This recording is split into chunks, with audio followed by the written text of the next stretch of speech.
你好啦，我係嚟自高三 C 班嘅小記者黃思琪啦。咁我好榮幸今日可以邀請到你嚟進行採訪啦。咁首先請你先嚟一個簡單嘅自我介紹。我係5C 班何柏健啦。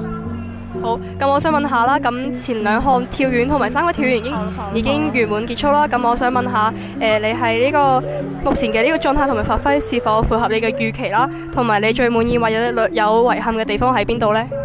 我對今次呢2場比賽都係唔係幾滿意，因為冇達到上年學界嘅水準啦，都冇戰勝過往年嘅自己啦。咁比較遺憾嘅係今年2場都係攞第2啦，全部輸俾師兄。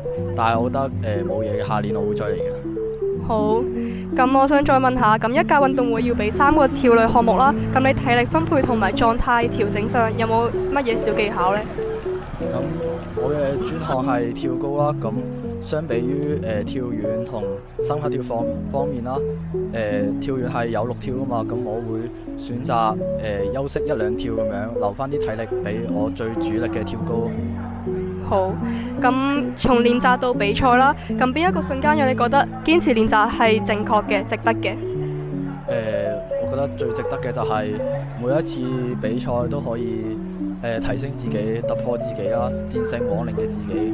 咁我認為對於訓練我係非常之值得嘅。對於比賽成績。